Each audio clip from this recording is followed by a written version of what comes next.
gabadha muslimadda marka xilka diimeeda saaran waa inay asturtaa haday asturto mujtamaca islaaxisay weeyaan gabadha haday jidhkeeda qura asturato macnaheedu waxa weeyaan mujtamaca islaaxisay haday jidhkeeda asturato macnaheedu waxa weeyaan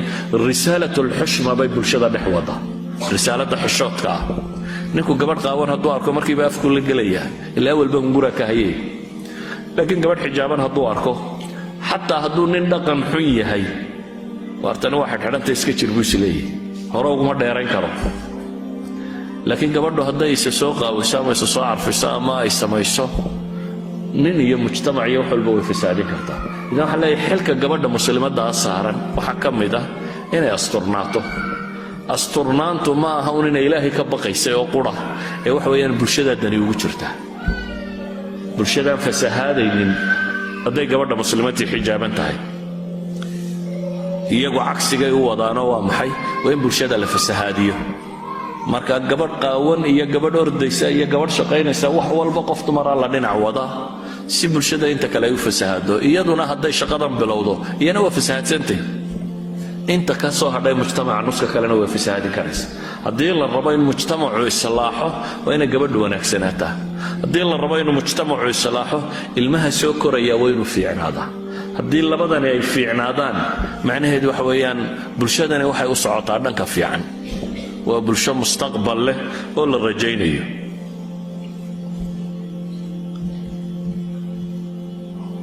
tan macnaheedu ma aha inaan leenahay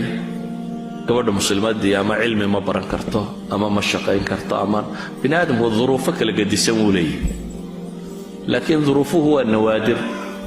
waxna waa bulshada caamka waxa loogu talagalay waxna waa cid dhib gaar ah haysataa waxay qabanayso bulshada caamkii qaabkay u noolaanaysa waa inuu qaabkaa noqdaa laakiin waa dhici kartaa qof dumar oo agoon haysata reer aan biilkuba ku filayn ee ku kaliftay ninkii gabadhuba inay shaqo tagaan wax badan waa dhici karaan markaana waxa laga rabaa hadday qaadato inay shaqo qabatana shaqo xushmo leh oo gabadhnimadeeda ay ku caafimaad qabayso inay qabato quraanku wuxuu inoo sheegayaa dumar shaqeeyay nabiyullaahi muusa markuu meeshii ka soo baxsaday fircoon iyo kooxdiisii ceel buu yimi laga cabayo laba hablood oo xoolo wata oo aan xoolahoodii waraabinayn buu yimi iyo dadkii kale oo ceelka ka cabaya maxaa idinku dhacay buu ku yidhi waxay u sheegeen inaanay ragga ceelkan kula boobin ee ay sugaan inta laga baxayo markay raggan xoolahooda ka dareersadaan ayaan anaguna kuwa iyaga waraabsanaa bay ku yidhaahdeen wuu u waraabiyey gabdhaha kan waxa kalifay aabahood baa da'ah cid kaloo walaaloo shaqadan u qabatana ma hayaan therefore iyagay keensatay inay shaqeeyaan way shaqaynayaan markaa xoolahoodiina way wataan waana waraabsanayaan shaqadii la qabanaya iyagaa qabanaya laakiin markay jaanis aragtay nin daacada oo wax u qabtay aabaheed way u tagtay si ay shaqadan uga baxdo waxay ku tidhi aabbo ninbaa waxaa noo qabtay iigu yeedha buu yidhi nin markuu yimina talay u jeedisa waxay tidhi inna khayra man istaajarta alqawiyu lamiin aabba nimaad shaqaale oo cid aad inooga dhigto ninkan xoogga weyn le ammaanada fiican leh ayaa u roon markaynu naqaano qur-aanku odaygii inuu soo bandhigay inantiisii inuu u guuriyo nebi muuse calaa asaas inuu 8 sano u shaqeeyo hadduu 2 sano ugu dari karana ugu daro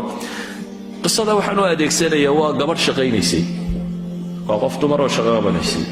jiilkii saxaabada markay ku noqonno dumar badan baa shaqaynayay nabigu calayhi salaatu wasalaam isagoo soconayo ku soo baxay asmaa binta abi bakar ina abi bakar oo asmaa واحد من 10 المبشرين وقبه والدنبيل سيدتو كغرتي لفت مرادي وحساته دبتنا النفكي بو جوجي وفوشناي وحكو لي صوفول way ka xishootay way diid mar dambana waxay tiri Zubayr baan hinaasihiisii xasuusta waxa sidii waa ina nabi maxamed baan ku hinaasaya ku yiri markaa may la raacin ma hada waxay tiri waxaan u sameeyaa bay tiri awrna wuu leeyahay farasna wuu leeyahay awrkiisana lafahan iyo waxaan baan u soo guraa u daqiijiyaa cunaan siiyaa faraskiisana ana maydho uga shaqeeya bay leedahay waa shaqo dabadeed labaduba shaqada ana qabta bay leedahay isna wuxuu mashquul ku yahay jihaadkan iyo waxa kale wado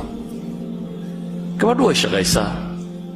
ina nabi maxamed baa shaqaynaysay oo nabi maxamed u timi calayhi salaatu wasalaam oo u sheegtay gacmaheedii inay adkaadeen oo weydiisanaysa ilaahay rasuulkiisa iyo waxaad isaysaa qof khaadimo oo ii shaqeeya bay ku tidhi wuxuu nabigu ku yidhi calayhi salaatu wasalaam wax ka khayr badan kuu sheegaa iyadu khaadimay doon shaqaalay rabtay nabiguna wuxuu ku yidhi wax ka khayr badan kuu sheegaa waa maxay wuxuu yidhi habeenkii markaad seexanayso 33 jeerna subxaan allah dheh 33 jeerna alxamdulilah dheh 34 jeerna allahu akbar dheh taasaa kaaga khayr badan culamada badh baa yidhaahdaa qofka laazima wardiga kani maalintiisa nashiid buu noqdaa qof xooggan oo shaqadiisa xataa qabsan kara ayuu noqdaa nabi maxamed calayhi salaatu wasalaam inantiisii khaadimna kuma darinay xoogse buu ku yidhi waxaanu wardigaana wuu baray